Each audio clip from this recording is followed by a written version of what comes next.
What is going on, everybody? Welcome back to the channel, and today I'm going to talk about Wonder Woman 1984, and there's just no way I can go in too much depth about this because I'll talk forever because I have so much to say about this film. I was a huge fan and am a huge fan of Wonder Woman from 2017. I think that movie's fantastic. I love it. I love the World War I era style and everything that goes with it. I think it is great. So I was really looking forward to this one, and I'm a fan of some of the DCU movies. I wanted to be a huge fan of this entire universe, but unfortunately I don't think it was handled very well.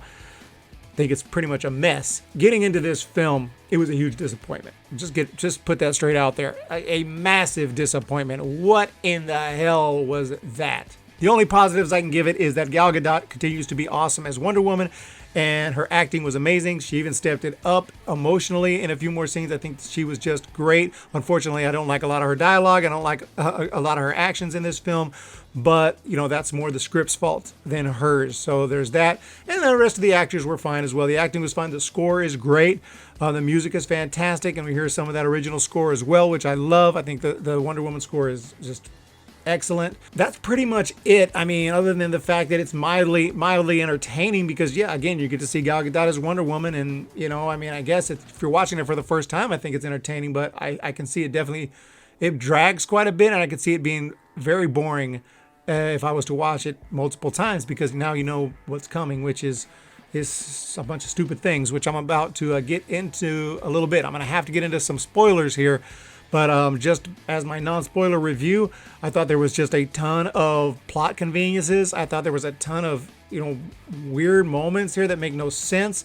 I thought it was a very, very convoluted in the idea of the entire plot, which I'll get into. I'm trying not to spoil anything right now, but I was really disappointed in it. I mean, it's not the worst movie ever, like I said. I mean, you know, it's got its moments. I thought that the opening scene was pretty cool when she's a little girl. I thought that was really cool. And then there's an opening mall scene, and I'm going to get into spoilers now. I can't, there's really nothing else I can say. I'm going to get into some spoilers, talk about a few of the things that bothered me. I'm going to be a little bit all over the place, but that's what it has to be, because this movie's all over the place. So anyway, like I said, it starts out in a mall scene, and then she like shoots all the cameras, and that's supposed to mean that I guess nobody knew that she was. Of course, people know that she was there. There were witnesses, but even if you shoot out all the cameras, there's still footage being recorded or still taped somewhere.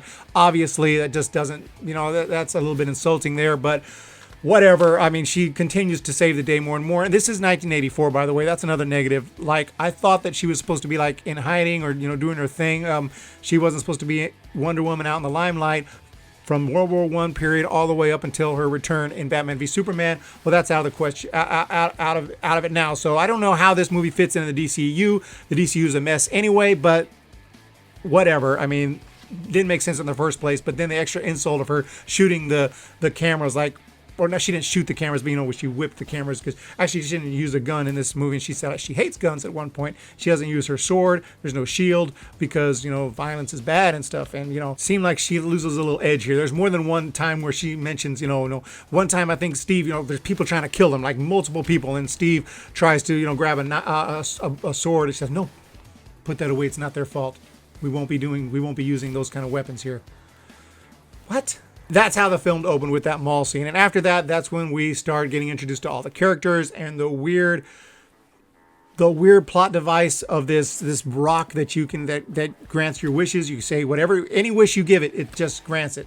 And you can just inadvertently say, I wish for something. Like Diana said, I wish for Steve Trevor to be back. And then Steve Trevor came back.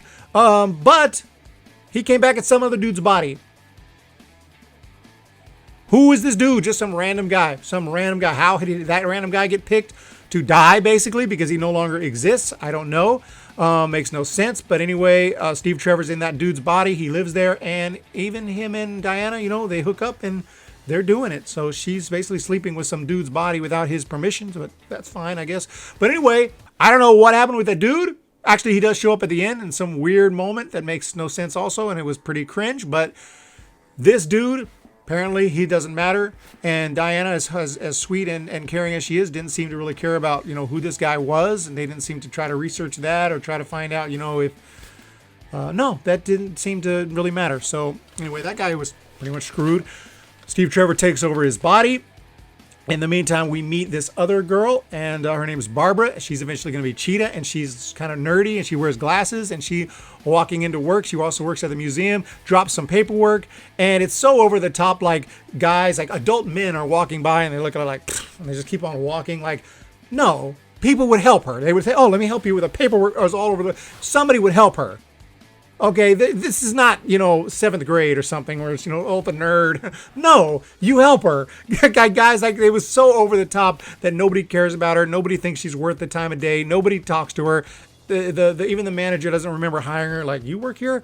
What? All that was just way over the top. And it was so cliche. Like, this is the nerd character that no one cares about. And later on, she'll become evil. And it was already obvious what was going to happen. We already knew what was going to happen. But it was just in your face, like bad. But, that aside, and that whole story, later on, the other villain we meet, Maxwell Lord, and he's very over the top, and he's crazy. Yeah, I mean, very over the top with this villain. And he was okay, but I actually heard a couple months ago, people were comparing him, saying that, and I forgot that I had heard this, that this was like supposed to be a Donald Trump type villain, and that was a shot at him, and it kind of woke, in that way. And I did notice when I first saw him, there was a strong resemblance to a young Donald Trump. I almost thought it was him for a minute. I was like, oh no. But other than that, there is a resemblance. He is kind of a rich, type, billionaire type, even though he's actually has financial struggles, but he appears to be a rich billionaire.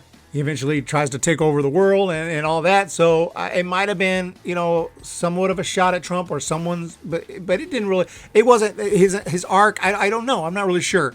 But I do think there were a lot of hands in the kitchen, or however the expression goes. I think there were a lot of people, and meddling in this film, because it feels very all over the place. So maybe there was one person who was trying to do that, and others had other ideas with the character, because it's not too obvious that they're doing that, other than the fact that there's a resemblance and he's rich. But didn't bother me. That didn't bother me. What just bothered me was that the movie was just stupid.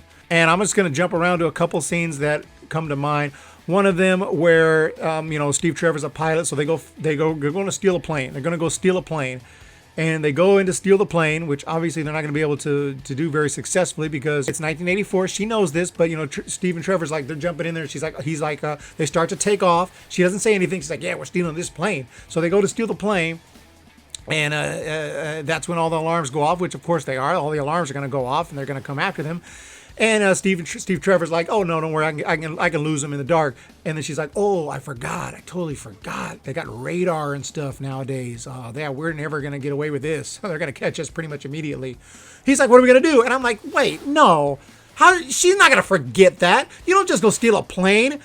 She is smart. It's 1984. She knows what's going on. She's been there the whole time. She knows exactly. She would not make that mistake. That is stupid. Why did she make that mistake? So that she can then make the whole plane disappear. Because one time, a long time ago, she said, I did something a long time ago. I made a coffee cup disappear, and then I lost it. And then she touches the plane, or the controls, makes the plane disappear. The freaking plane disappears. And then they're flying through the sky, but it's invisible and it disappears off the radar. What? Oh, come on. Where did this power come from? Just because they needed the plane to disappear. But, it was so bad, so cringe. Like, no, I can't accept that. Did not happen. And she would not have gone, and they wouldn't have stolen that plane, and she wouldn't have been dumb enough to not realize they had radar until the last minute when they're already flying. That's something you make a very detailed plan. You plan to steal an airplane in a high-style deal where you have all your bases covered. You don't just jump in a plane and steal, and then, oh, wait a minute, I can make it disappear. So bad. And then, yeah, like I talked about, the plot device, the little rock thing that you talk to, and it makes you, whatever you say, you get. Diana happened to, wish Trevor back, and she gets him back. And then you have the other girl, Barbara, who, like I said, is supposed to be some, unsocial, like nerdy character that no one likes. It's way over the top and ridiculously unrealistic. But anyway, she wishes to become like Diana. She wants to have, Wonder Woman's power, so to speak. She doesn't know that she's that powerful. And that leads to the only funny scene, which is the gym scene, which is very short. I think they could have done so much more with, her becoming all powerful. And it could have, one funny laugh in the entire movie when she's lifting the weights. And I think it's even in one of the trailers. But it was pretty hilarious. I laughed out loud, and that was it. That was the only time I laughed. Yeah, so what she loses is her humanity, because you lose something, be careful what you wish for. You lose something when you get it. You lose your greatest, they say, your greatest gift.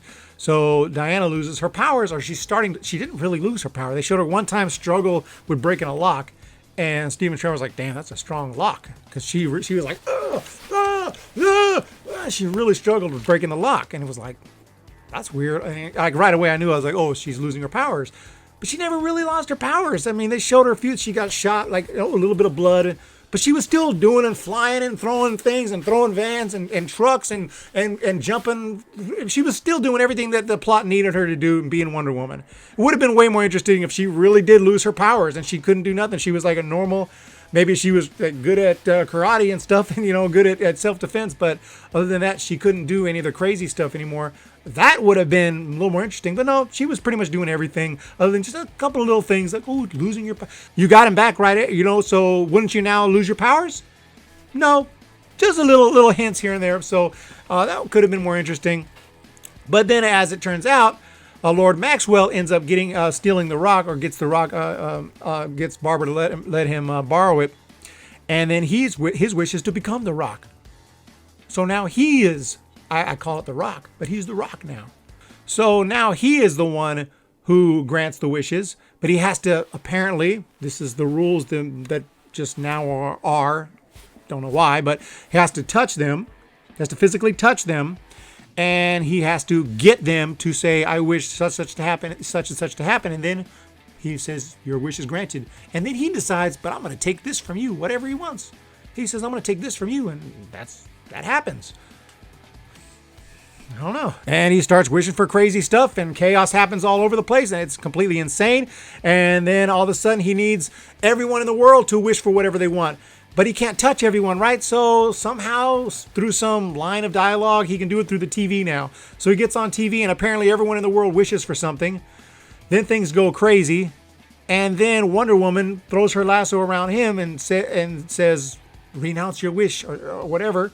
He says, why would I? She says, I'm not talking to you, I'm talking to everyone else. And then everyone in the world renounces their wish. Everyone does. Everyone. Like, it was so bad. Like, first of all, not everyone would denounce their wish. I wouldn't denounce my wish. I'd be like, I wish for $1 billion to be in my bank account right now. And then they'd be like, denounce your wish. I'd be like, why? Apparently something bad might be happening to me. But whatever it is, I got $1 billion. Now, maybe I would denounce my wish, but there would be people who wouldn't. Not everybody would. So that was just completely unrealistic. And there's so much in this film that I'm forgetting because I can't, or I'd sit here forever telling you, but so much just bad writing, just bad plot conveniences all over the place. A lot of really bad dialogue, a lot of really bad choices.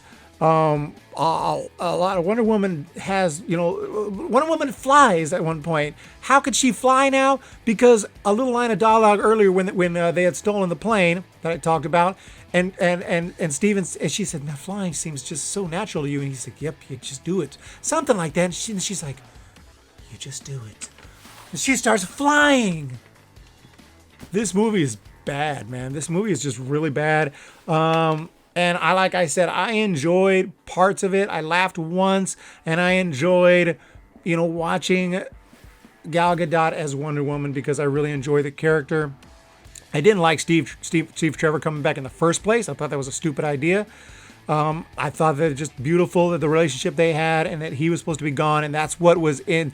That's what the scenes in Batman v Superman and all her other scenes throughout this universe imply.